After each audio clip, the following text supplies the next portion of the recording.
Hello প্রিয় listeners, কেমন আছেন সবাই? আশা করি ভালো আছেন। আমিও ভালো আছি। তো আজকে আমাদের একজন শ্রোতা তার নিজস্ব ঘটনা পাঠিয়েছেন আমাদেরকে। তার বাসা হচ্ছে কুমিল্লা জেলায় দাউদকান্দি এলাকায়। তো চলুন সরাসরি ঘটনাতে যাওয়া যাক। সে যেভাবে লিখেছেন আমি ঠিক সেভাবেই পড়ছি।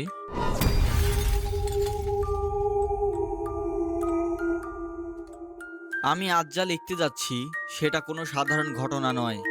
আমি চাইতাম এই কথাগুলো কাউকে না বলতে। কিন্তু ভেতরে একটা ভয়, এক ধরনের বোঝা আমাকে প্রতিদিন চাপা দিচ্ছে। মনে হলো যদি কাউকে না বলি তাহলে হয়তো আমি একদিন পাগল হয়ে যাব। ঘটনাটা আমার ছোটবেলার গ্রামে।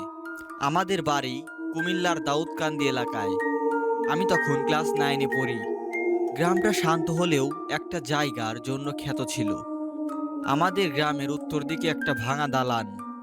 লোকজন বলে ওখানে আগে একজন কবিরাজ থাকতো, যে নাকি কালো জাদু করত। কেউ তার সাথে ঝামেলা করলে অদ্ভুতভাবে অসুস্থ হয়ে যেত। কেউ রাতে সেই বাড়ির পাশে গেলে ফিরে এসে কয়েকদিনের মধ্যে মারা যেত। আমাদের পরিবার এসব বিশ্বাস করত না। বাবা খুব শিক্ষিত মানুষ, বলতেন এসব গায়ের কুসংস্কার কিছুই না। কিন্তু আমার দাদি বারবার সতর্ক করতেন, ওই দালানের দিকে যেও না, অকারণে কৌতূহল করো না। ঘটনা শুরু হলো হঠাৎ করেই। আমাদের পাশের বাড়ির মেয়ে, নাম রুমি, বয়স তখন মাত্র 16। খুব চঞ্চল মেয়ে ছিল। একদিন সন্ধ্যার পর হঠাৎ তাকে পাওয়া গেল পুকুর ঘাটে অজ্ঞান অবস্থায়। যখন তাকে বাড়িতে আনা হলো, সবাই ভেবেছিল সাপ হয়তো কামড়েছে। কিন্তু ডাক্তার দেখানোর পর কিছুই বের হলো না। সেই রাতেই রুমি এমন সব কথা বলতে লাগলো যেগুলো কারো মাথায় ঢোকে না। সে হঠাৎ অচেনা গলায় বলল, ওরা আমাকে ডাকছে, ওরা আমাকে নিয়ে যাবে ভাঙা দালানের ভেতরে। পুরো গ্রামে তখন হুলস্থুল। রুমির মা কান্না করছে। বাবা গ্রামের কবিরাজ ডেকে আনলো। কবিরাজ এসে ধূপ জ্বালিয়ে কিছু মন্ত্র পড়তে লাগলো। তখন রুমি কাঁপতে কাঁপতে হঠাৎ হেসে উঠল, একেবারে পুরুষ মানুষের মতো হাসি। আমার শরীর কাঁপছিল, জানি না কেন। আমি দাঁড়িয়ে দাঁড়িয়েই ঘামতে লাগলাম। কবিরাজ অনেক চেষ্টার পর শান্ত করতে পারল না। শেষমেশ বলল, এটা সাধারণ কোনো ব্যাপার না, কোনো কালো জাদুর প্রভাব পড়েছে। কেউ ইচ্ছা করে মেয়েটার উপর নিয়ন্ত্রণ আনতে চাইছে। শুনে সবাই চমকে গেল। রুমির বাবা কাকে সন্দেহ করবে বুঝতে পারছিল না। কিন্তু গ্রামের অনেকেই বলল, ভাঙা দালানের পুরনো কবিরাজ নাকি মারা যাওয়ার আগে অভিশাপ দিয়ে গিয়েছিল। তার জায়গায় কেউ পা দিলেই কালো ছায়া লেগে যাবে। রুমিকে কয়েকদিনের জন্য ঢাকায় নিয়ে যাওয়া হলো। কিন্তু ব্যাপারটা থামলো না। সবচেয়ে ভয়ানক ব্যাপার হলো, কয়েক সপ্তাহ পর আমি টের পেলাম কিছু অদ্ভুত ঘটনা ঘটতে শুরু করেছে আমার সাথে। প্রথমে স্বপ্নে দেখতাম আমি ভাঙা দালানের ভেতরে ঢুকেছি। ভেতরে অন্ধকার, দেয়ালে শুকনো লাল রক্তের দাগ, আর মাঝখানে একটা কালো পাথরের মতো বস্তু রাখা। আমি কাছে যেতেই কানে ফিসফিস আওয়াজ শোনা যেত, তুই এসেছিস, তুই আর ফিরতে পারবি না। স্বপ্ন থেকে উঠে দেখতাম শরীর ভিজে গেছে ঘামে। কয়েকদিন পর বাস্তবেও ঘটনা শুরু হলো। রাতে ঘুমোতে গেলেই বিছানার পাশে দাঁড়িয়ে থাকা একটার ছায়া টের পেতাম। লম্বা কালো মুখ দেখা যেত না, শুধু লালচে চোখ দুটো যেন অন্ধকার ভেদ করে তাকিয়ে থাকতো আমার দিকে। আমি বাবাকে বললাম। তিনি আমার দিকে তাকিয়ে রেগে বললেন, অতিরিক্ত ভূতের গল্প পড়ছিস, তাই এসব দেখছিস। কিন্তু আমি জানি এগুলো কোনো কল্পনা নয়। কারণ একদিন রাত 3টার সময় আমি সত্যিকারে শুনলাম জানালার বাইরে কেউ মন্ত্র পড়ছে। শব্দগুলো আমি আজও ভুলতে পারিনি, অচেনা ভাষায়, ভাঙা গলায়। সেই রাতের পর থেকে আমার জীবন একেবারে পাল্টে গেল।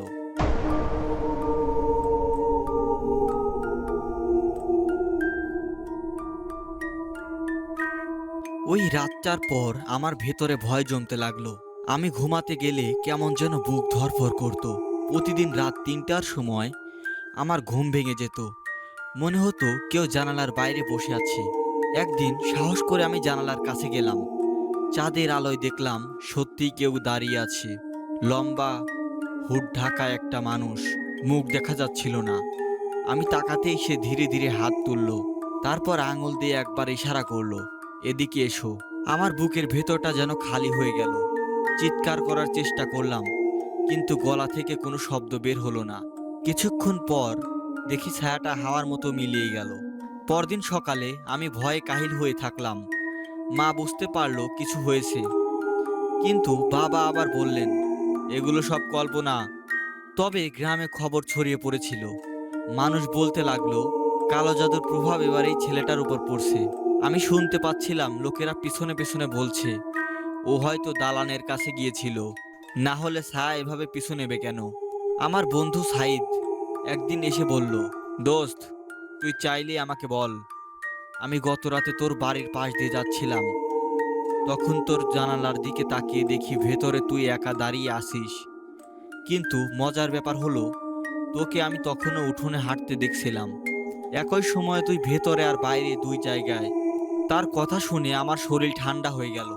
এদিকে রুমি ঢাকা থেকে ফিরে এলো, কিন্তু সে আর আগের মতো ছিল না। আগে সে প্রাণবন্ত হাসি খুশি মেয়ে ছিল, এখন সে যেন অন্য কেউ হয়ে গেছে। সব সময় চুপচাপ থাকে, কারো চোখের দিকে তাকায় না। একদিন সন্ধ্যায় হঠাৎ সে আমার বাড়ির দরজায় এসে দাঁড়ালো। আমি অবাক হয়ে বললাম, রুমি, তুই এখানে? সে ধীরে ধীরে মাথা তুলে বলল, ওরা তোর পিছনে পড়েছে। আমি স্তব্ধ হয়ে গেলাম। বললাম, ওরা কে? ওরা মানে? রুমি কোনো উত্তর না দিয়ে ঘুরে দাঁড়ালো। যাওয়ার আগে শুধু বলল, রাত ৩টায় ওরা আবার আসবে। সেই মুহূর্তে আমার মনে হলো রুমির সাথে যা ঘটছিল এবার সেটা আমার দিকে আসছে। সেদিন রাতটা আমার জীবনের সবচেয়ে ভয়ঙ্কর রাত। আমি ঠিক করলাম যাই ঘটুক আজ চোখ বন্ধ করব না। রাত ৩টা বাজতেই হঠাৎ বাতাস থেমে গেল, চারপাশ একেবারে নিস্তব্ধ। হঠাৎ দরজা কোকিয়ে খুলে গেল, অথচ আমি ভেতর থেকে আটকে ছিলাম। দরজা দিয়ে ধীরে ধীরে একটা কালো ছায়া ভেতরে ঢুকলো। এবার তার চোখ দুটো আরো স্পষ্ট লাল হয়ে জ্বলছিল। আমি কাঁপতে কাঁপতে পিছনে সরে গেলাম। হঠাৎ ছায়াটা একটা গলা বের করলো, অচেনা কণ্ঠে, তুই পাথরের কাছে কেন গিয়েছিলি? আমি কিছুই বুঝতে পারছিলাম না। কাপা গলায় বললাম, আমি তো কোথাও যাইনি। ছায়াটা তীব্র চিৎকার করে উঠল, মিথ্যা বলিস না। তারপর আমার বুকের উপর ঝাঁপিয়ে পড়ল। মনে হচ্ছিল কেউ আমাকে চেপে ধরেছে। শ্বাস নিতে পারছিলাম না। আমি মরিয়া হয়ে কালেমা পড়তে লাগলাম। কয়েক সেকেন্ডের মধ্যেই ছায়াটা মিলিয়ে গেল, কিন্তু আমার বুকের উপর নীলচে দাগ পড়ে গেল, যেন কেউ দাঁত দিয়ে কামড় দিয়েছে। পরদিন আমি দাদির কাছে সব খুলে বললাম। দাদি কাঁপতে কাঁপতে বললেন, আমি জানতাম তোর রক্তে টান পড়েছে, কেউ তোর উপর কালো জাদু করেছে। আমি জিজ্ঞেস করলাম, কে করছে? দাদি খুব ধীরে বললেন, যে কবিরাজটা আগে ওই ভাঙা দালানে থাকতো সে তো মরে গেছে, কিন্তু সে মারা যাওয়ার আগে তার এক শিষ্য ছিল। শোনা যায় সে এখনো বেঁচে আছে, আর এই গ্রামেই কোথাও আছে, সেই কালো জাদু চালাচ্ছে। আমি বুঝতে পারলাম এটা শুধু ভয়ের ব্যাপার না, কেউ ইচ্ছা করে আমাকে নিশানা বানাচ্ছে।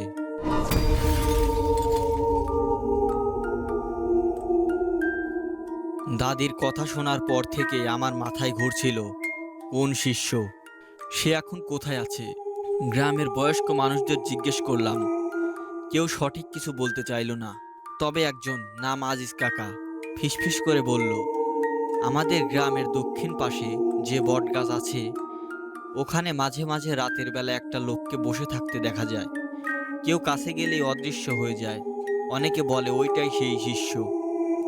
এই কথা শুনে শরীর ঠান্ডা হয়ে গেল। আমি ঠিক করলাম সত্যিটা জানতে হবে। এক রাতে সাহস করে বন্ধু সাইদকে নিয়ে গেলাম বটগাছের কাছে। চারপাশ তখন ভুতুড়ে নিস্তব্ধ। হঠাৎ বাতাসে ধূপের গন্ধ পেলাম। ধীরে ধীরে বটগাছের তলায় তাকাতেই দেখি একজন মানুষ বসে আছে। মুখ দেখা যাচ্ছিল না, কারণ লম্বা সাদা দাড়ি আর লাল কাপড় মাথায় জড়ানো, হাতে কালো একটা বই আর চারপাশে লাল দাগ কাটা। সাইদ ফিসফিস করে বলল, ওই দেখ, আমি তোকে বলছিলাম এরা এখনো জাদু করে। আমি ভয়ে দাঁড়িয়ে গেলাম, কিন্তু হঠাৎ সেই মানুষটা থেমে আমার দিকে তাকালো। তার চোখ একেবারে অস্বাভাবিক লালচে, যেন ভেতরে আগুন জ্বলছে। সে গম্ভীর গলায় বলল, তুই কেন এসেছিস এখানে? তুই কি মরতে চাস? আমরা কিছু না বলে দৌড়ে পালালাম, কিন্তু আমি স্পষ্ট শুনতে পেলাম তার শেষ কথাটা, তোর রক্ত আমার কাছে চাই। সেই রাতের পর থেকে আমার শরীর ভেঙে পড়তে লাগলো। দিনে দিনে শুকিয়ে যাচ্ছিলাম। খাবারের রুচি থাকতো না। সব সময় মনে হতো কেউ আমাকে নজরে রাখছে। মাঝে মধ্যে আয়নায় নিজের মুখ দেখতাম। একদিন হঠাৎ মনে হলো আয়নায় আমি নেই, অন্য কেউ দাঁড়িয়ে আছে। তার মুখে আমার মতোই চেহারা, কিন্তু চোখ দুটো ভয়ানক কালো। সে আমার দিকে তাকিয়ে ঠোঁট নেড়ে বলল, তুই শীঘ্রই আমার হয়ে যাবি। আমি সাথে সাথে আয়নাটা ভেঙে ফেললাম। আমি দাদির কাছে গিয়ে সব বললাম। দাদি কাঁপতে কাঁপতে বললেন, এটা তোর সাধ্যের বাইরে। তুই ওই শিষ্যের নজরে চলে গেছিস। তবে একটা উপায় আছে। গ্রামের পূর্ব দিকে পুরনো এক মসজিদ আছে। সেখানে এখন আর নামাজ হয় না, কিন্তু শোনা যায় সেই জায়গাটা এখন আল্লাহর রহমতে শক্তিশালী। সেখানে গিয়ে রাত কাটাতে পারলে তুই বাঁচবি। আমি ঠিক করলাম চেষ্টা করব।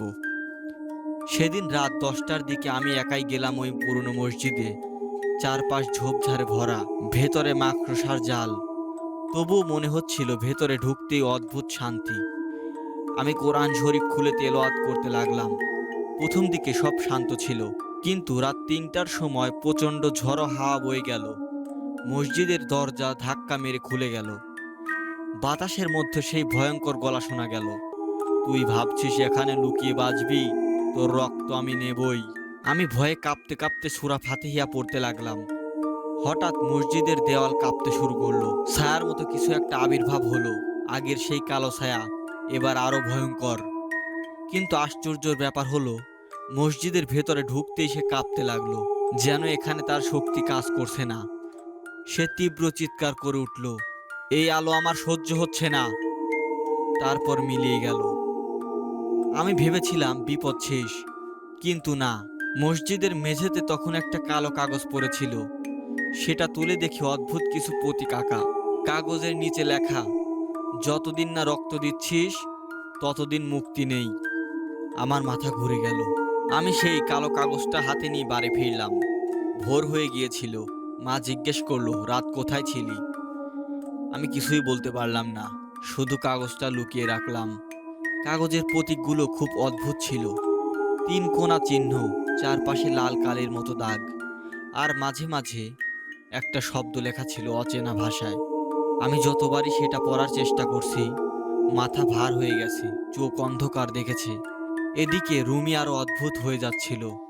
একদিন দুপুরে সে হঠাৎ আমার বাড়ির উঠোনে এসে দাঁড়ালো। চোখ দুটো লালচে, ঠোঁট নীল হয়ে গেছে। সে ফিসফিস করে বলল, ওরা আমাকে ছাড়ছে না, কিন্তু আসল লক্ষ্য তুই। আমি কাঁপা গলায় জিজ্ঞেস করলাম, কারা? কে করছে সব? রুমি হঠাৎ আমার হাত ধরে চাপ দিল। তার হাত ছিল বরফের মতো ঠান্ডা। সে মৃদু গলায় বলল, যে বইটা তুই দেখেছিস, সেটা যার হাতে থাকবে তার জীবন শেষ হয়ে যাবে। তারপর সে দৌড়ে চলে গেল। সেই রাতেই আবার স্বপ্ন দেখলাম, আমি ভাঙা দালানে ঢুকেছি। মাঝখানে কালো পাথর রাখা। পাথরের চারপাশে অনেকগুলো মৃতদেহ পড়ে আছে, যাদের চোখ ফাঁকা, মুখে যন্ত্রণা। পাথরের উপরে আগের সেই শিষ্য বসে আছে। সে বই খুলে বলল, তোর রক্ত ছাড়া এই পাথরের শক্তি পূর্ণ হবে না। তুই আমার নির্বাচিত। আমি চিৎকার করে উঠলাম, কেন আমি? সে হাসতে হাসতে বলল, কারণ তোর রক্তে সেই বংশের ছাপ আছে যারা একসময় আমার সাথে বিশ্বাসঘাতকতা করেছিল। আমি ঘেমে ভিজে উঠলাম, বুক ধড়ফড় করছিল। এদিকে গ্রামের মানুষজন অস্বাভাবিক কিছু টের পাচ্ছিল। রাত হলে কুকুরগুলো একসাথে হাউমাউ করে চিৎকার করত। কারো না কারো বাড়ির উঠানে হঠাৎ কালো মাটির ঠেলা পাওয়া যেত, যেটাকে সবাই কালো জাদুর চিহ্ন বলতো। একদিন সকালে শুনলাম পাশের গ্রামের এক ছেলেকে হঠাৎ মৃত পাওয়া গেছে। ডাক্তার কিছুই খুঁজে পেল না, কিন্তু তার বুকের মাঝখানে ছিল লালচে হাতের দাগ, হুবহু আমার দাগের মতো। আমি বুঝলাম এবার পালানোর উপায় নেই। দাদি আমাকে গ্রামের মসজিদের ইমাম সাহেবের কাছে নিয়ে গেলেন। ইমাম সাহেব সব শুনে গম্ভীর গলায় বললেন, এটা শুধু জাদু নয়, এর সাথে শয়তানি শক্তি যুক্ত আছে। তবে আল্লাহর শক্তি সব কিছুর চেয়ে বড়, তুই ভয় পাবি না। তিনি আমাকে কিছু তাবিজ দিলেন আর বললেন রাতে ফজরের আগ পর্যন্ত সূরা বাকারা পড়তে। কিন্তু সেদিন রাতেই সব থেকে ভয়ানক ঘটনা ঘটল। আমি সূরা পড়ছিলাম, হঠাৎ দরজা জোরে ধাক্কা খেলো। তারপর জানালা কেঁপে উঠল, বাতাস বন্ধ হয়ে গেল। আমি দেখলাম ঘরের ভেতরে ধীরে ধীরে কালো ছায়া জমছে। ধোঁয়া থেকে সেই ছায়া বের হলো। এবার সে আগের চেয়ে অনেক বড়। তার মুখে অর্ধেক মানুষের, অর্ধেক জানোয়ারের মতো বিকৃত আকৃতি। সে গর্জে উঠল, তুই তাবিজে আমাকে থামাতে পারবি না, তোর রক্ত আমি নেবই। আমি কাঁপতে কাঁপতে কোরআন পড়তে লাগলাম। হঠাৎ আলো ঝলসে উঠল, ছায়াটা পিছু হটে গেল, কিন্তু যাওয়ার আগে ভয়ানক গলায় বলল, আগামী পূর্ণিমায় তোর সময় শেষ হবে। আমি জানতাম সামনে আরো বড় বিপদ অপেক্ষা করছে আমার জন্য।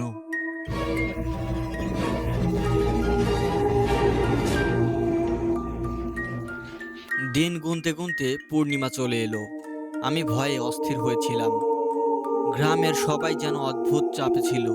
রাতে কারো আলো জ্বলল না, সবাই দরজা জানালা বন্ধ করে রাখত।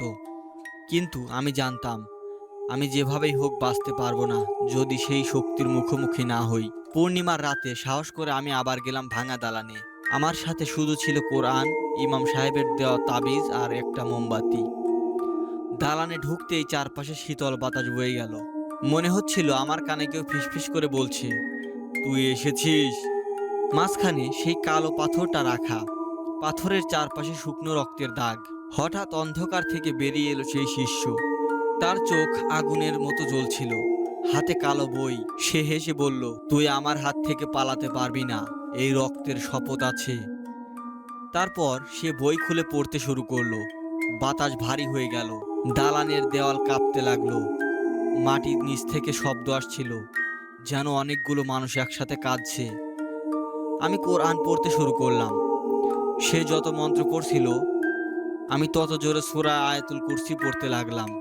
হঠাৎ দেখলাম কালো পাথরের ভেতর থেকে একটা ছায়া বের হলো। বিশাল আকৃতি, বিকৃত শরীর, লালচে চোখ, যেন মানুষ না দানব। সে আমার দিকে ঝাঁপিয়ে পড়ল। আমি তাবিজ তুলে ধরলাম, সাথে সাথে ভয়ানক চিৎকার হলো। শিষ্যও কাঁপতে লাগলো। আমি গলা শুকিয়ে জিজ্ঞেস করলাম, আমার রক্ত কেন? আমি কি করেছি? শিষ্য গর্জে উঠল, তোর পূর্বপুরুষেরা আমার সাথে প্রতারণা করেছিল। তারা প্রতিশ্রুতি দিয়েছিল এই পাথরের শক্তি আমার হবে, কিন্তু তারা বিশ্বাসঘাতকতা করে আমাকে মৃত্যু মুখে ফেলে দেয়। তাই আমি শপথ করেছি, তাদের বংশধরের রক্ত ছাড়া আমি মুক্ত হব না। আমি হতবাক হয়ে গেলাম। সত্যিই আমার দাদার মুখে আমি শুনেছিলাম কয়েক পুরুষ আগে আমাদের বংশে এক কবিরাজ ছিল। তাহলে এটাই সেই কারণ। আমি মরিয়া হয়ে পড়তে লাগলাম সূরা বাকারা থেকে আয়াত। হঠাৎ আলো ঝলসে উঠল। কালো ছায়াটা আর সহ্য করতে পারছিল না, সে পাথরের ভেতরে গলে যেতে লাগলো। শিষ্য চিৎকার করে উঠল, না, এটা সম্ভব না। আমি আরো জোরে পড়তে লাগলাম। শেষমেশ পাথরটা ফেটে গেল আর ভয়ানক ধোঁয়া বের হয়ে চারপাশে ছড়িয়ে গেল। শিষ্য মাটিতে লুটিয়ে পড়ল, তারপর ছাই হয়ে গেল। চারপাশে শুধু ভাঙা দালান আর আমি একা। আমি বাইরে এসে দেখি ভোর হয়ে গেছে। গ্রামের বাতাস হালকা, কুকুরগুলো শান্ত, মানুষের মুখে স্বস্তি। কিন্তু আমার বুকের ভেতরে তখন একটা ভারী অনুভূতি। কয়েকদিন পর সব স্বাভাবিক হলো। আমি ভাবলাম সব শেষ, কিন্তু একদিন রাতে ঘুম থেকে উঠে দেখি আমার টেবিলের উপর সেই কালো বইটা রাখা, যেটা শিষ্যর হাতে ছিল। বইয়ের প্রথম পাতায় রক্ত দিয়ে লেখা একটা লাইন, তুই ভেবেছিস এটা শেষ, এ শুধু শুরু। আমি আতঙ্কে বইটা বন্ধ করলাম। জানালার বাইরে তাকাতেই দেখলাম অন্ধকারে দুটো লালচে চোখ আমার দিকে দেখছে। সেই রাতের পর আমি ঘুমাতে পারিনি। টেবিলের উপর রাখা কালো বইটা যেন শ্বাস নিচ্ছিল। আমি স্পষ্ট দেখছিলাম বইটার পাতাগুলো আস্তে আস্তে নড়ছে, যেন বাতাসে নয়, নিজের ভেতরের শক্তিতে। আমি সাহস করে বইটা স্পর্শ করতেই বুকের ভেতর তীব্র ব্যথা হলো। মনে হচ্ছিল বুকের ভেতর থেকে কেউ আমার রক্ত টেনে নিচ্ছে। দ্রুত হাত ছেড়ে দিলাম, কিন্তু চোখ সরাতেই পারছিলাম না। বইয়ের মলাটে তখন একটা নতুন লাইন ভেসে উঠল, যখন তুই পড়বি তখনই তোর নিয়তি পূর্ণ হবে। আমি বইটা কাপড়ে মুড়ে রেখে দিলাম। পরদিন বিকালে ইমাম সাহেবের কাছে নিয়ে গেলাম, কিন্তু আশ্চর্য, তার হাতে বইটা দিতেই বই একেবারে খালি হয়ে গেল। কোনো লেখা নেই, কোনো প্রতীক নেই। ইমাম সাহেব বললেন, এটা তোর সাথেই বাঁধা, অন্য কেউ তোর ভেতরে কিছু দেখতে পারবে না। তারপর তিনি আমাকে কড়া দৃষ্টিতে দেখে বললেন, মনে রাখিস, আল্লাহর নামই সবচেয়ে বড় শক্তি, কিন্তু এই বইয়ের পেছনে যে শক্তি আছে সেটা তোর ধৈর্য পরীক্ষা করবে। তুই যদি ভেঙে পড়িস তাহলে শেষ, কয়েকদিন শান্ত ছিলাম।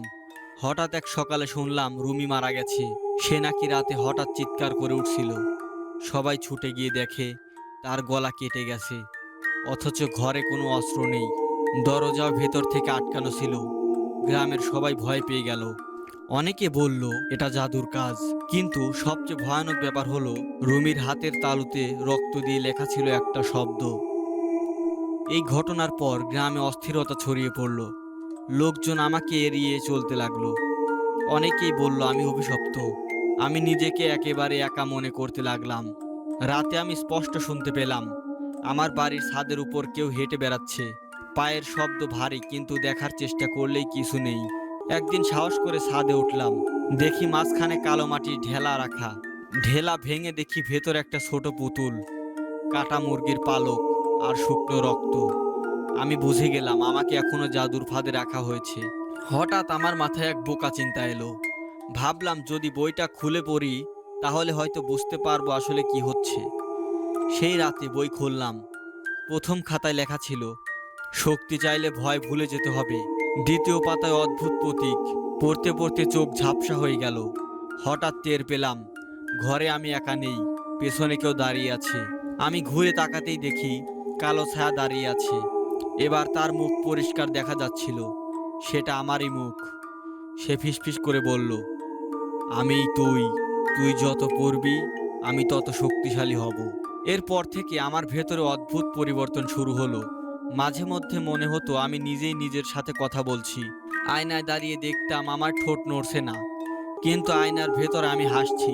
দিনে দিনে আমি দুর্বল হচ্ছিলাম, কিন্তু অদ্ভুতভাবে রাতে শক্তি অনুভব করতাম। একদিন বুঝলাম আমি যখনই রাগ করি তখন আশেপাশে জিনিসপত্র নড়ে ওঠে। একবার হঠাৎ আমি রেগে যাই। আমার ঘরের কেরোসিন ল্যাম্পটা ফেটে গেল। আমি ভয় পেয়ে গেলাম। মনে হলো কালো বই পড়তে পড়তে আমি সেই জাদুর অংশ হয়ে যাচ্ছি। সব খুলে বললাম ইমাম সাহেবকে। তিনি খুব রেগে গেলেন। তুই বইটা পড়ছিস কেন? এটা শয়তানের লেখা। তুই যদি চালিয়ে যাস তাহলে তুই এই শিষ্যের মতো শেষ হয়ে যাবি। আমি কাঁদতে কাঁদতে বললাম, কিন্তু এখন যদি বই না পড়ি ওরা আমাকে ছাড়বে না। তিনি গম্ভীর গলায় বললেন, তোর পরীক্ষা এখনো শেষ হয়নি। সেই রাতে আবার স্বপ্ন দেখলাম আমি দালানে দাঁড়িয়ে আছি। কালো পাথর ভেঙে গেছে, কিন্তু মাটির নিচ থেকে বেরিয়ে আসছে আরো ভয়ঙ্কর কিছু। একটা কণ্ঠস্বর ভেসে এলো, বই পড়, নয়তো একে একে তোর পরিবার মরবে। আমি চিৎকার করে উঠলাম, না, আমি পড়বো না। কণ্ঠস্বর হাসতে হাসতে বলল, দেখবি। পরদিন খবর এলো আমার চাচা হঠাৎ অদ্ভুতভাবে মারা গেছেন। ডাক্তার কিছুই বুঝতে পারলো না। তার বুকের মাঝখানে আবার সেই লালচে দাগ। আমি ভেঙে পড়লাম। জানতাম এটা কেবল শুরু।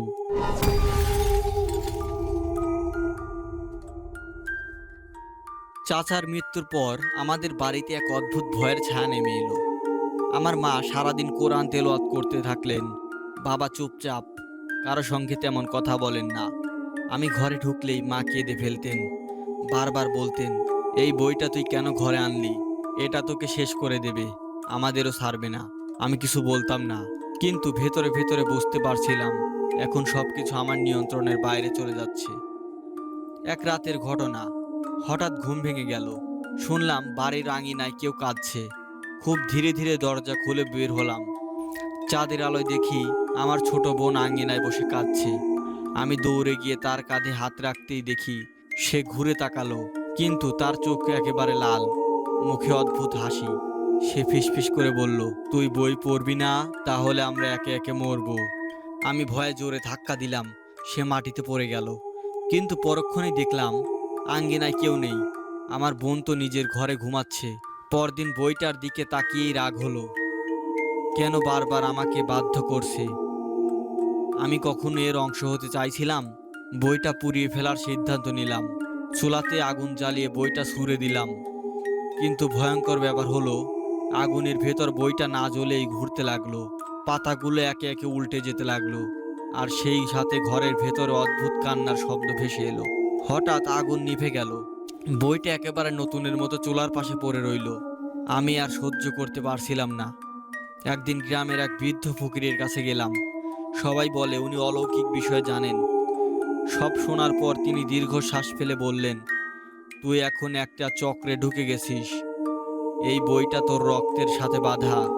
যতদিন বাঁচবি এটা তোর সাথে থাকবে। আমি হতাশ হয়ে বললাম, তাহলে আমি কি মুক্তি পাবো না?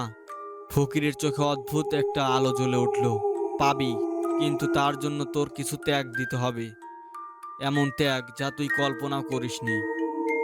আমি অবাক হয়ে তার দিকে তাকিয়ে বললাম, কি ত্যাগ? তিনি আস্তে বললেন, তোর সবচেয়ে প্রিয় জিনিস, যে জিনিস ছাড়া তুই বাঁচতে পারবি না। যদি সেটা ত্যাগ করিস তাহলে হয়তো এই বইয়ের অভিশাপ থেকে মুক্তি পাবি। আমি থমকে গেলাম। আমার সবচেয়ে প্রিয় কে বা কি? মা, বাবা, বোন, নাকি আমার নিজের জীবন? সেদিন রাতে স্বপ্নে দেখলাম আমার মা, বাবা, বোন রক্তে ভেসে যাচ্ছে। তাদের গলায় দড়ি, চোখে শূন্য দৃষ্টি, আর সেই একই কণ্ঠস্বর ভেসে এলো, ত্যাগ কর, নয়তো আমরা নিয়ে নেব। আমি ঘেমে উঠে বসে পড়লাম। বুকের ভেতর টিপ টিপ শব্দ হচ্ছিল। আমি জানতাম আর সময় নেই। সকালে উঠে বইটা হাতে নিলাম। আমার মনে হচ্ছিল এবার আমাকে শেষ সিদ্ধান্ত নিতে হবে। আমি কি বইটা পড়া চালিয়ে যাব, নাকি সবচেয়ে প্রিয় কাউকে হারিয়ে মুক্তি খুঁজব, নাকি নিজের জীবনই শেষ করে দেব? বইয়ের পাতায় তখন নতুন করে লেখা উঠল, তোর সময় শেষ হয়ে আসছে। রাতটা ছিল অলস, চাঁদ আংশিক আড়াল, বাতাস অচেনাভাবে হালকা। প্রতিটা শব্দই যেন তীর হয়ে মস্তিষ্কে ধাক্কা মারছে। বইটা আমার হাত থেকে নামেনি, দেখলেই মনে হয় কিছু কেঁপে উঠছে। আমি সকালে ঘুম থেকে উঠে কিচ্ছু না খেয়েই সোজা বাইরের উঠোনে গিয়ে বসলাম। পাশের মাঠে সকালে দেওয়ালের ওপাশে কয়েকজন মেয়ে হাঁটছিল। লোকালয়ের কথা, গরম মিষ্টি চা, বাজারের কাকতালীয় হট্টগোল, সবই কেবল ডুবে গেল। আমি ভাবলাম পৃথিবী থেমে নেই, কিন্তু আমার চারপাশ যেন থেমে গেছে। দুপুর গড়িয়ে বিকেল বেজে গেল। আমি এক কাজ করলাম, নিজেকে কঠোর করে হাসপাতালের কাছে একজন ভালো মনস্তত্ত্ববিদের নাম জিজ্ঞেস করলাম, কিন্তু ফোন ধরলে ব্যস্ত বা অজানা নাম্বার বলে রেখে দেয়। গ্রামের মানুষের চোখে আমি ধীরে ধীরে অদ্ভুত হয়ে উঠলাম। লোকেরা গোপনে চট করে মুখ ফিরিয়ে নেয়। মায়া নেমে গেছে, একা হয়ে পড়েছি। রাত নেমে আসার আগে আমি ফকিরের কথা স্মরণ করলাম। তার কথা ছিল ত্যাগ করতে হবে, কিন্তু ত্যাগ কি? সবচেয়ে প্রিয়টি কি? আমার জীবনের সবচেয়ে প্রিয় ছিল আমার মা। রুটির থালায় তার দেওয়া সেই ঝোলেরা তরকারি। কিন্তু মা ছাড়া আমার বাঁচবার কথাই ভাবা যায় না। বাবা ছিল শান্ত, তিনি না থাকলে সংসার ভেঙে পড়বে। বোনটা ছোট, তার হাসিতে আমার সব ক্লান্তি মেটে। আমি কিভাবে তাদের এমন ঝুঁকিতে ফেলবো? তবুও আর কোনো পথ ছিল না। যদি আমি একে চালিয়ে দেই, তাদের মর্মান্তিক মৃত্যু দেখব। যদি আমি ত্যাগ না করি, ওরা আমাকে একটুও ছাড়বে না। আমি সিদ্ধান্ত নিলাম, নিজে গিয়ে ফকিরকে খুঁজে বের করব, বিস্তারিত জানতে চাইব। রাত গভীর হয়ে এলো। গ্রামের লাইটগুলো একে একে নিভে যাচ্ছে। আমি লাইট নেবেই মুখ থুবড়ে পড়ে একটা কাগজ, কিছু কাগজের টুকরো আর একটা কালো কলম। কাগজ আমি লিখলাম, আমি কাকে ত্যাগ করব, কিভাবে করব, আমি জানি না। তারপর লুকিয়ে বইটা নিয়ে বের হলাম। ফকিরের ঘরটা গ্রাম থেকে একটু দূরে। পথে কুড়ে ঘরগুলোর দরজায় বাঁধা সেই ল্যাম্পোস্টগুলো কাঁপছে। কোনো কোনো বাড়ির বাইরে জুতো রাখার কেসটা খাড়াখাড়ি করছে। লোকেরা ঘর থেকে বেরোয় না। আমি হাঁটছিলাম আর মনে মনে প্রতিজ্ঞা করছিলাম, এক মুহূর্ত কাঁপবো না। ফকির কাঁচা মাচায় বসে থাকতো, ধুলো মাখা জামা, চোখে চশমা, গলায় পুরনো একটা তসবি। সে তাকালেন, তার চাহনিতে কোনো ভয় নেই, কোনো অনুশোচনার ছাপ নেই, বরং অপেক্ষার ঢেউ। আমি সরাসরি বললাম, আমি ত্যাগ করতে প্রস্তুত, বলুন কি করতে হবে। ফকির চোখ মিশিয়ে বললেন, তুমি ঠিক বুঝেছ, যতটা ত্যাগ ততটা মুক্তি। কিন্তু এ ত্যাগ কোনো সহজ কাজ নয়। তুই যে কিছুর সবচেয়ে কাছের, সেটাই তোকে দিতে হবে। আর ত্যাগটা হবে একবার, নিঃশর্ত। আর সেই ত্যাগের বিনিময়ে তোর পরিবারের উপর থেকে যে অভিশাপ, সেটি দূর হবে, কেবল তোর উপরে নেমে আসবে। আমি হঠাৎ সোজা হয়ে বসে গেলাম। মনের ভেতর লড়াই শুরু হলো। আমার পরিবারের জন্য আমি নিজেকে বিসর্জন করে দেব। বিকেল ঘন্টা আগে যদি কেউ আমাকে এমন প্রশ্ন করত, আমি হয়তো হাসতাম, কেন আমি নিজের জীবন দেব। কিন্তু এখন বাস্তবতা এত ঘন, সিদ্ধান্ত এত কঠিন। ফকির বললেন, তুই যদি ইচ্ছে করিস, তাহলে তোর রক্তের ক্ষতি ছাড়া কয়েকটি উপায় আছে। অত্যন্ত পুরনো কুখ্যাতিক একটি নিয়মানুবর্তিত আছে। তুই তোর স্মৃতি থেকে একটি প্রিয় স্মৃতি মুছে ফেলবি। একবার মুছে গেলে তা আর ফিরবে না। তোর সবচেয়ে প্রয়োজনীয় আবেগটা হারাবে হয়তো, কিন্তু তোর পরিবারের জীবন বাঁচবে। আমি ভাবলাম এটা ত্যাগ। স্মৃতি মুছলেই কি প্রিয় মানুষ হারানোর তুলনায় কম কষ্ট? যদি আমি আমার মায়ের হাসি ভুলে যাই, তাহলে কি তাকে হারানোর কম ব্যথা হবে? কিন্তু এটা কি বাস্তব ত্যাগ? ফকির আমার চোখে গভীরভাবে তাকালেন। বাছার সময় নেই। আগামী 3 রাত, পূর্ণিমার পর 3 দিন তোর সিদ্ধান্ত না নিলে বইটি নিজে সিদ্ধান্ত নেবে। তোর আত্মার কোনো অংশ তখন আর থাকবে না। আমি একেবারেই নীরব হয়ে গেলাম। ফিরতি পথে আমি বুঝলাম, যে সিদ্ধান্তই নেব তা আমাকে একটা নতুন মানুষ বানাবে বা একেবারেই শেষ করে দেবে। আগামী দিন আমি অবসাদে ঠিক করলাম, প্রথমে ছোট কিছু পরীক্ষা করব। ফকির বলছিল স্মৃতি মোছার প্রক্রিয়া কেবল এক লোকেরই করা যায়। তার কাছে গিয়ে আমাকে একটা প্রাচীন দোয়া করতে হবে। তারপর প্রতিদিন শ্রোতাহীন নীরবতা পালন করে আত্মার সেই স্মৃতি ত্যাগ করতে হবে। আমি ঠিক করলাম প্রথমে ওটাকে ট্রায়াল করব, যেন কোনো খেলনা, কোনো খাবারের নাম জানবো এটা কাজ করে কিনা। রাত ঢোকে, আমি ফকিরের ছায়া সম রহস্য বলে অংশ নিলাম। সেই নীরবতায় কিছু মন্ত্র পড়ল, লোহার কাটা ছুঁড়ে কাটা রক্তে ভিজে কাগজে রাখলো। তারপর বলল, তুমি আজ রাতে সেই স্মৃতি মুছে ফেলবে, আর সকালে তুমি ভাববে এই স্মৃতিটা কখনোই ছিল না। আমি ভয়ে কাঁপতে কাঁপতে নাম লেখালাম। ফকির বলল, আত্মাকে খোলা রেখো। রাতটা ক্লান্তিকর কেটে গেল। সকালে উঠে আমি অদ্ভুতভাবে খুঁজে দেখি আমি সেই স্মৃতিটা মুছে ফেলেছি।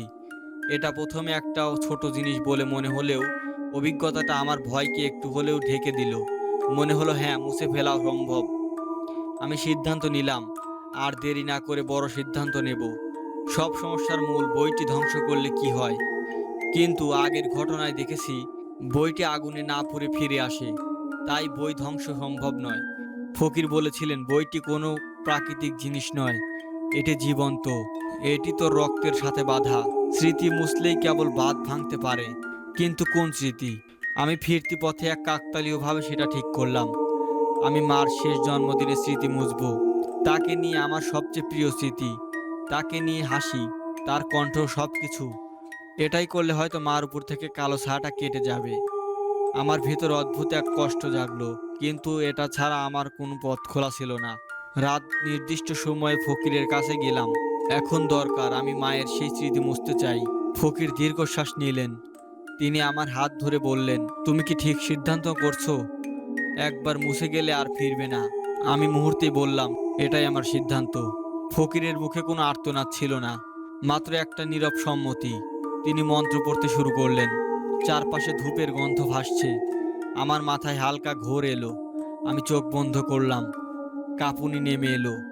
মনে হচ্ছিল কেউ ধীরে ধীরে আমার মনের ভেতরে ঢুকছে এবং একটা লাইট কিটে করে ছাড়ছে। একটা ছবি, একটি কণ্ঠ, একটি স্পর্শ ধীরে ধীরে টুকরো হয়ে যাচ্ছে।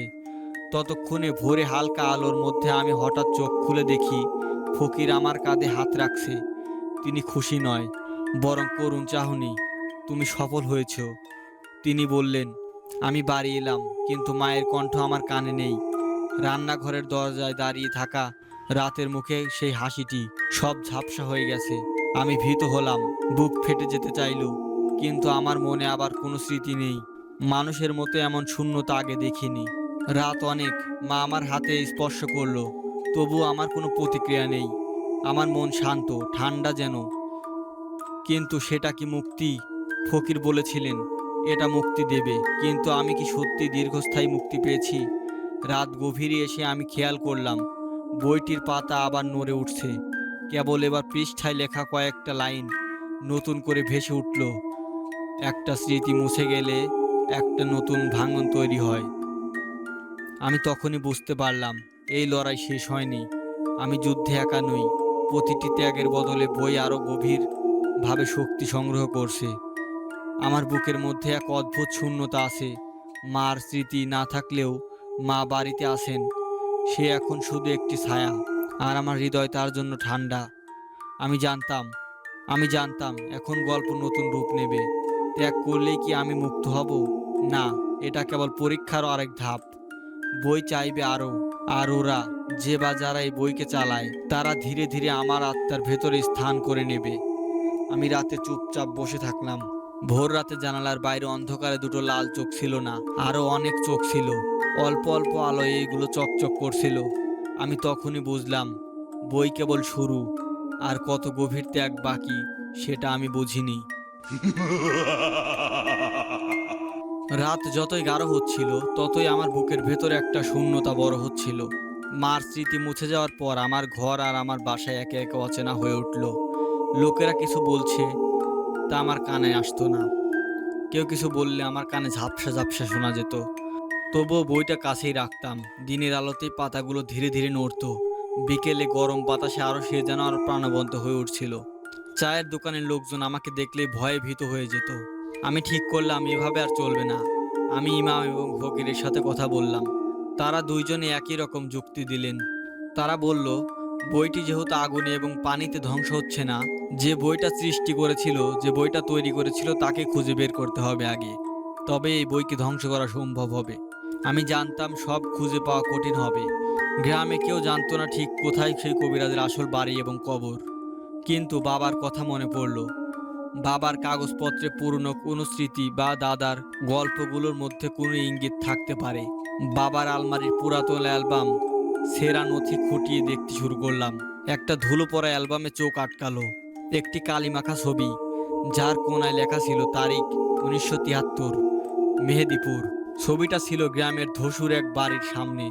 মাঝখানে এক মানুষ, হাতে তাবিজ, পেছনে এক পাথরের স্তূপ। আমার হাড় কাঁপলো। সেই স্তূপেই কি সীমারেখা ছিল? আমি অবিলম্বে সাইদকে ডেকে নিয়ে গেলাম ছবিটা দেখাতে। সে প্রথমে হাসলো, পরে মুখ দেখে চুপ হয়ে গেল।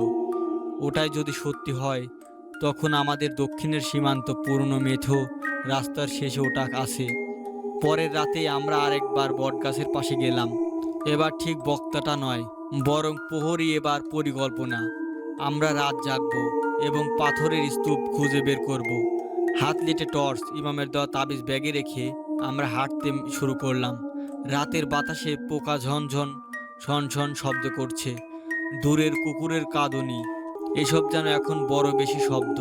পাশের খেলার মাঠে একদল ছেলে মেয়ে লুকোচুরি খেলছিল, কিন্তু ওরা ছিল না, সেই ছায়ারা ছিল। হঠাৎ আমি টের পেলাম পিছন থেকে কাঁপুনি, যেন কেউ মৃদুভাবে হেঁটে যাচ্ছে। ফিরে তাকালাম, কিছুই নেই, শুধু চাঁদের আলোয় আঁকড়ে থাকা বাঁশঝাড়। সাইদও বলল, শুনছিস পা চলার শব্দ? একজন মানুষকে চিৎকার করালেই সে চলে আসবে, বললেই হবে না, কারণ এই ছায়া সবসময় আমাদের নিয়ন্ত্রণের বাইরে। আমরা গভীরতর দিকে ঢুকলাম।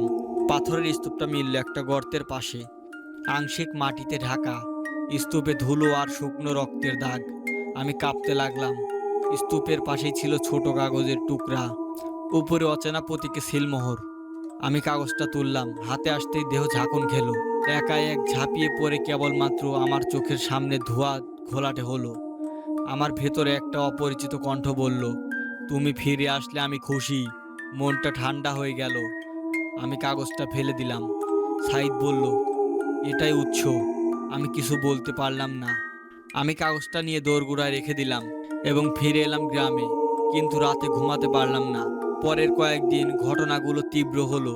গ্রামের অনেকেই অজান্তেই বেদনাহীনভাবে হেঁটে বেড়াচ্ছিল। কেউ দেখে বলল, তুই তো সেই রাতের দালান ভেঙে ফিরে এসেছিস। কিন্তু তোকে কেউ আর চেনে না। লোকজন আমার ঘর থেকে দূরে সরে যায়। দোকানদাররা আমার কাছে আসতে সাহস করে না। মায়ের দিকে তাকালে সে একবার লাফিয়ে উঠে আমার দিকে তাকালো, কিন্তু চোখে কোনো চিন্তার চিহ্ন নেই। সে বাসনপত্র নিয়ে হাসতে পারে, আর আমি অনুভব করি তাতে কোনো প্রতিক্রিয়া নেই। জীবন ক্ষয় হচ্ছে, কিন্তু অচেনা কিছুর দিকে আশা বাড়ছে। এক গভীর রাতে আমি নিজের হাতে কাগজটা খুলে দেখি, ভেতরে অক্ষরগুলো ক্রমশ বদলে যাচ্ছে। এক অচেনা ভাষা, আর মাঝে মাঝে একটি নাম, মাহির। এই নামটা শুনেই আমার ঘাড়ে কাটা ওঠে। কারো নাম। আমার গ্রামে কেউ যেন এমন নাম কখনো বলেনি।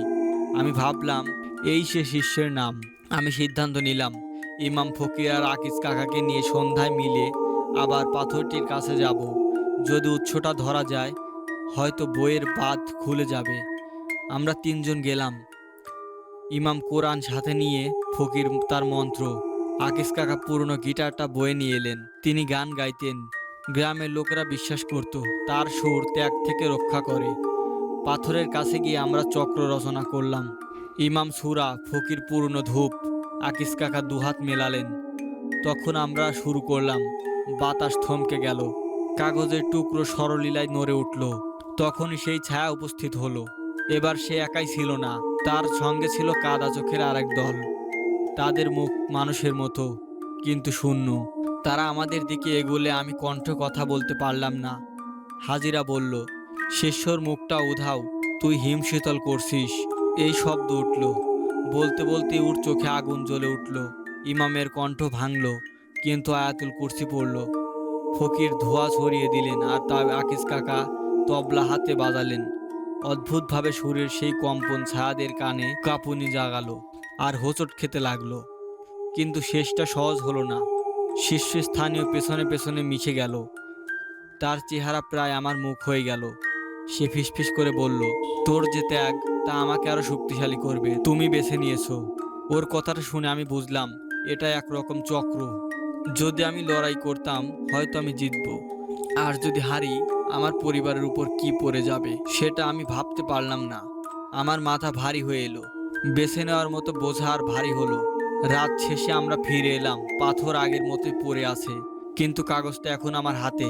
আমি জানতাম, এবার আমাদের সিদ্ধান্তের সময় দ্রুত আসছে। বই যত ক্ষুধার্ত, আমি ততই নির্ধারিত। আরও একটি ত্যাগ করা ছাড়া আর উপায় নেই, বা আমি চেয়ে হেরে যাব। সকালে গ্রামের মানুষের চোখে একটু স্বস্তি দেখা গেল। বাবা খানিকটা হাসলেও আমি ভেতর থেকে শান্তি পাচ্ছিলাম না। ত্যাগের দাম আমি স্বীকার করেই বাঁচতেছি, কিন্তু জীবনে একটা ফাঁপা অংশ থেকে যাচ্ছিল, যা পূর্ণ করে দেওয়া সম্ভব না। কয়েকদিন ধরে আমার ঘরে অদ্ভুত পরিবর্তন ঘটলো। আগে যেসব স্মৃতি হঠাৎ ঝাপসা হতো, তাদের জায়গায় নতুন ছোট্ট স্মৃতিগুলো জন্ম নিলে, কিন্তু সবই অসম্পূর্ণ। রান্নাঘরের সেই দিনের কোলাহল।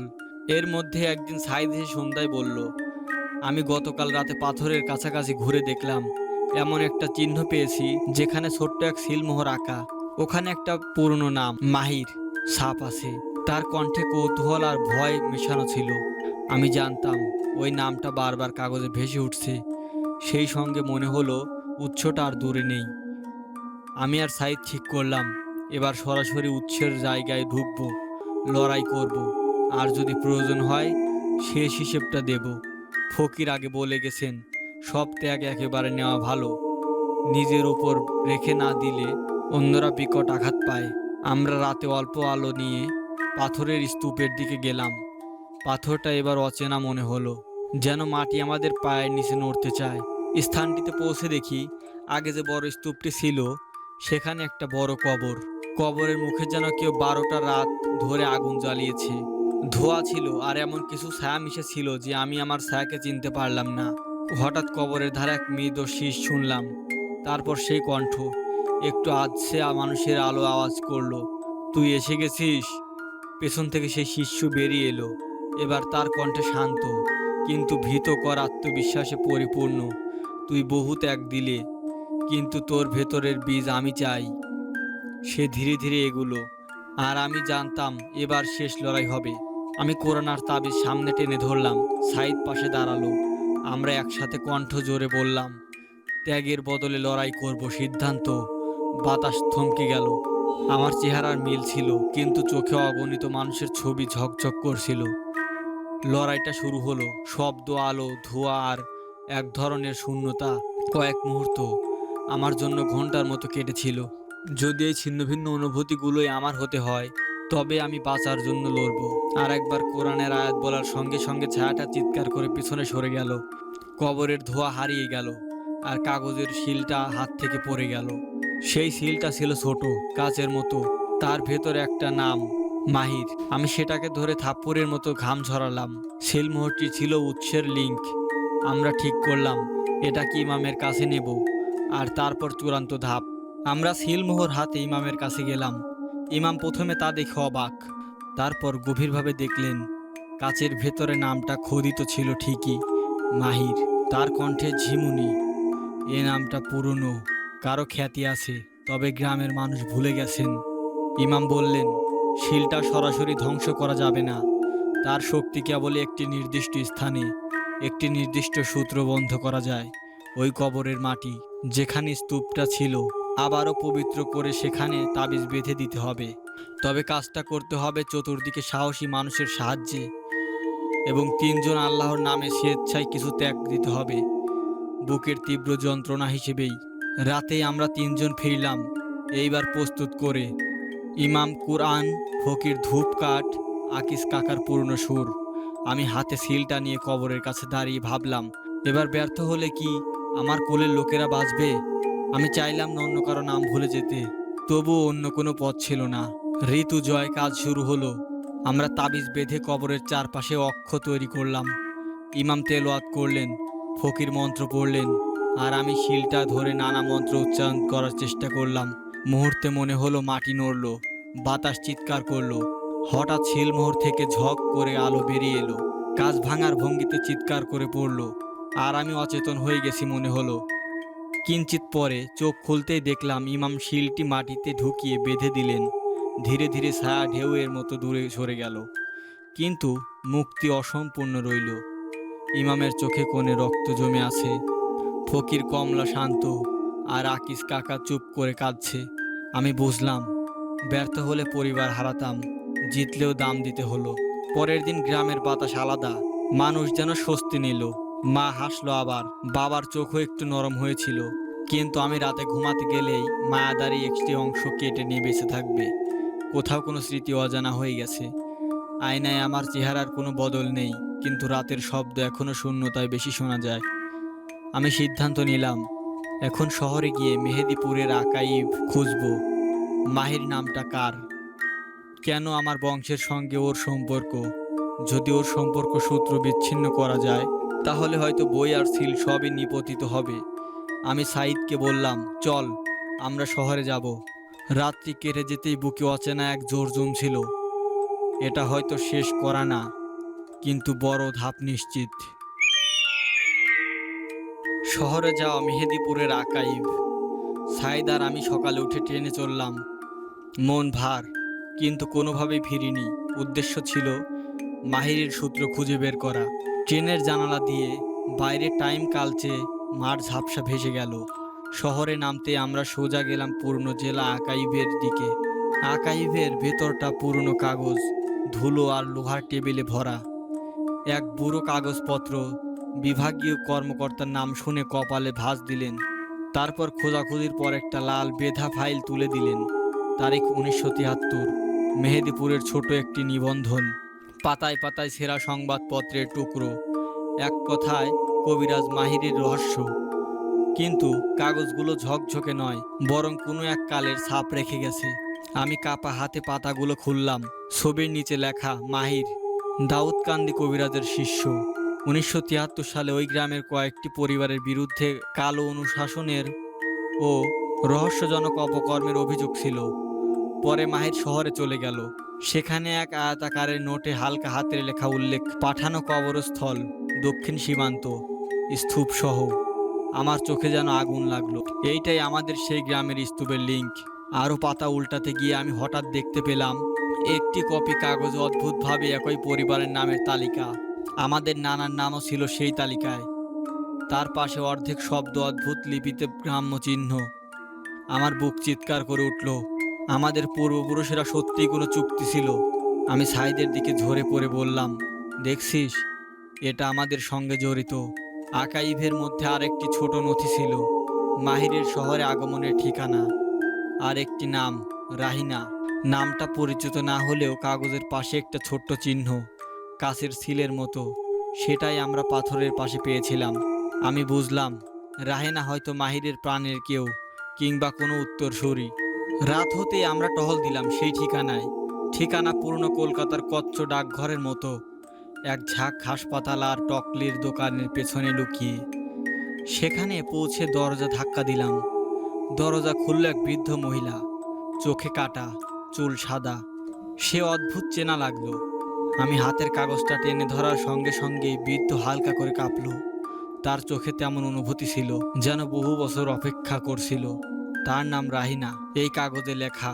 রাহিনা সতর্ক কণ্ঠে বলল, তোমরা যদি মাহিরের সঙ্গে ঘনিষ্ঠ সংযোগকারে এসো, তাহলে বুঝবে তুমি কি ঝুঁকিতে পড়ছো। তার মুখে ব্যথার রেখা। সে আমাদের কলে নিয়ে ভিতরে বসালো। তার বাড়িটা পুরনো, দেওয়ালে টুকরোতে অদ্ভুত প্রতীক আঁকা। সে বলল, মাহির এখান থেকে যায়নি, সে চলে গিয়েছিল, কিন্তু তার কাগজটা এখানে থেমে যায়নি। সে একটি চুক্তি করেছিল। এটি কেবল একটি পাথর বা শিল নয়, এটি একটি ধারাবাহিক শক্তি। রাহিনা ধীরে ধীরে খুলে বললেন তার বাবার কথা, মাহিরের সঙ্গে সম্পর্ক, এবং কিভাবে আমাদের গ্রামের নানারা তাদের অপরাধ স্বীকার করেছিল। তারা এক রাতে মাহিরকে ঠেকায়, তারপর মাহির প্রতিশোধ হিসেবে একটি প্রতিশ্রুতি মোনাজাত করে। সে বলল, তুমি যদি সব শেষ করতে চাও, তাহলে তোমাকে মাহিরের শুরু করা সেই লিঙ্কুড, যেটি তার প্রথম শক্তি কেন্দ্র ছিল, সেখানে পৌঁছাতে হবে। তবে সতর্ক থেকো, তুমি একা গেলে তা তোমার জন্য বিপদ হবে। আমি তোমাদের জন্য একটা মানচিত্র দেব। মানচিত্রে ছিল একটি সোহাগপুর নামের পুরনো বাড়ির চিহ্ন, যেখানে সম্ভবত মাহিরের আরম্ভ। রাহিনা বলল, আমি সাহায্য করব, কিন্তু একটি শর্ত আছে। তোমাকে আমার কাছে প্রতিজ্ঞা করতে হবে, কোনোদিন তুমি এই বিষয়ে বাইরে ঘোষণা করবে না। আর যদি কেউ তোমাদের উপর আক্রমণ করে, তুমি পালিয়ে যাবে। আমরা সে শর্ত প্রত্যাহার করে নিলাম না, কারণ মুক্তি পেলে যে কোনো ঝুঁকি নিতে হবে। রাত নামতেই আমরা মানচিত্র নিয়ে ফিরে এলাম। এবার লক্ষ্য স্পষ্ট, এবং সেখানে মাহিরের শুরু খুঁজে বের করতে হবে। বুক কাঁপছে, কিন্তু ঠিক মতো সিদ্ধান্ত নেই। এখানেই যাওয়া উচিত, না হলে বই আর শক্তি আরো বড় হয়ে যাবে।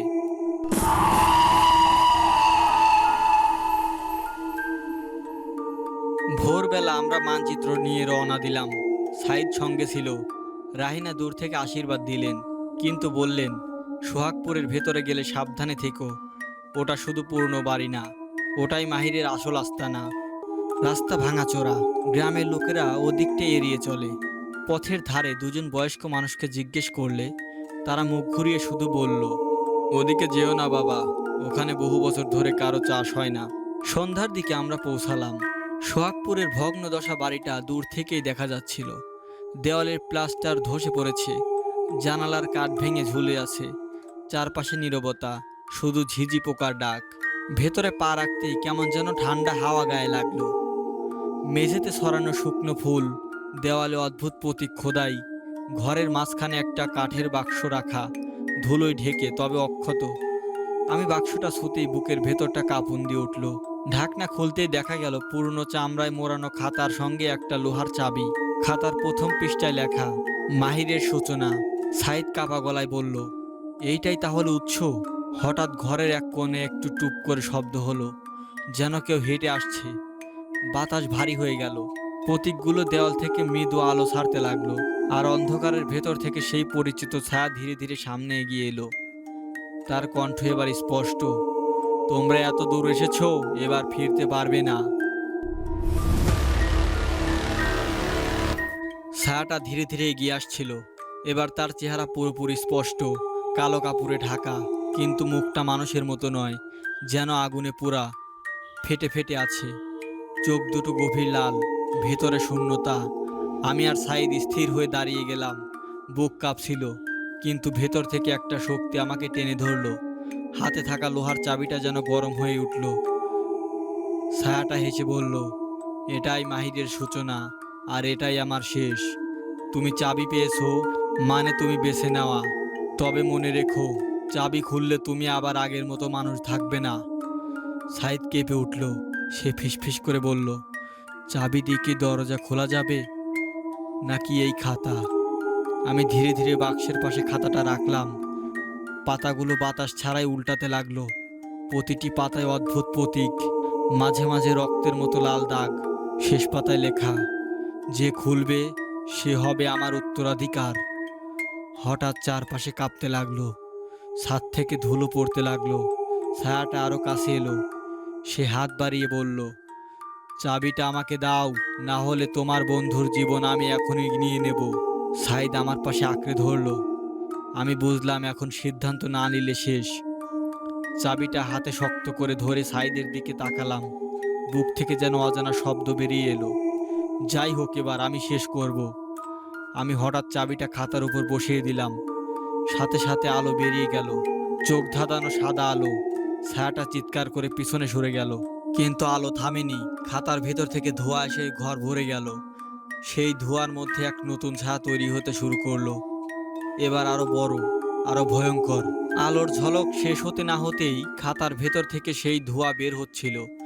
সেটা একেবারে কালো হয়ে গেল। সেই ধোঁয়ার ভেতর থেকে ধীরে ধীরে একটা অবয়ব তৈরি হলো। আগের ছায়াটা তার তুলনায় ছোট মনে হচ্ছিল। এবার যে রূপ দাঁড়ালো, তার উচ্চতা প্রায় ছাদের সমান। গায়ে জট পাকানো কালো চুল, মুখটা যেন একসাথে অনেকগুলো মুখ মিশে তৈরি।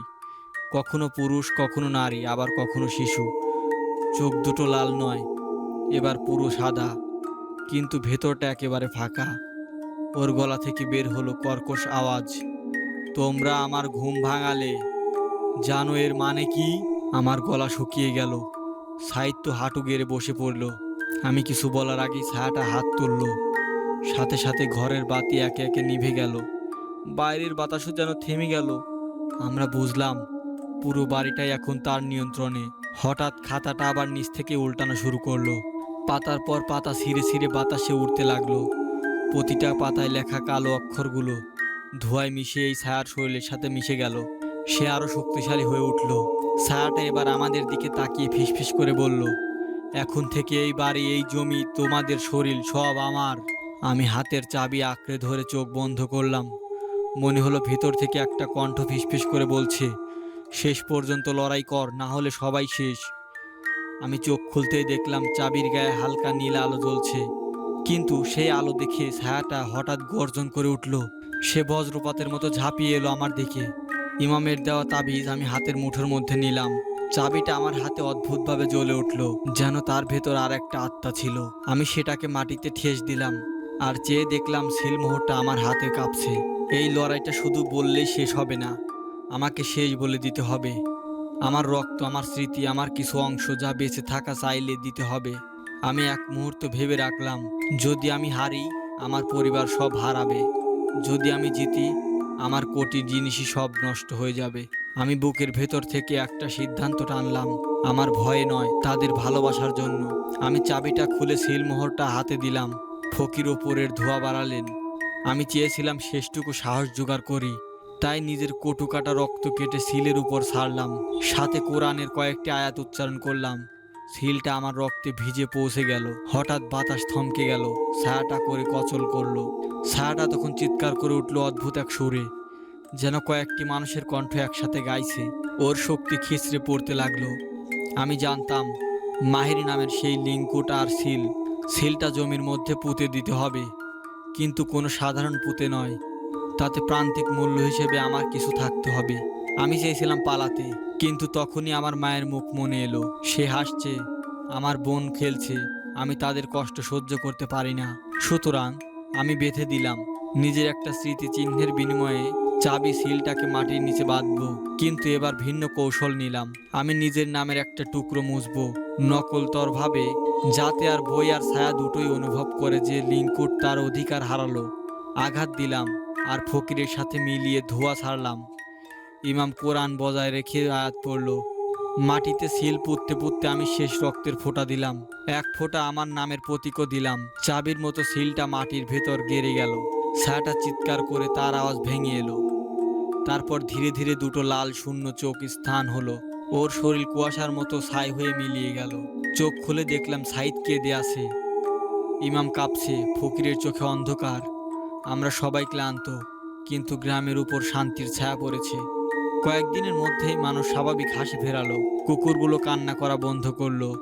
মা আমার কাছে এসে কাঁদতে কাঁদতে বলল, তুই বাঁচতিস এখন আমার কি ভাল লাগছে। আমি তাকে দেখে কিছু অনুভব করলাম, কিন্তু সেটা সম্পূর্ণ ছিল না।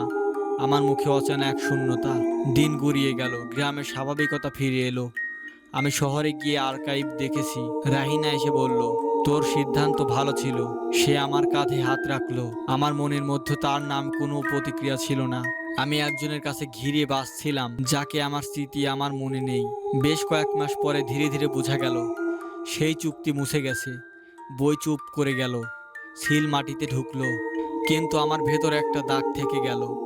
আমি কিছুর স্মৃতি হারিয়ে ফেলেছি, কিছু অংশ ছিঁড়ে গেছে। মায়ের পুরনো গানগুলোর একটা লাইন, বিয়ের দিনের কণ্ঠস্বর, আমার শৈশবের সেই ছোট্ট রাজকথা, সব কেটে গেছে।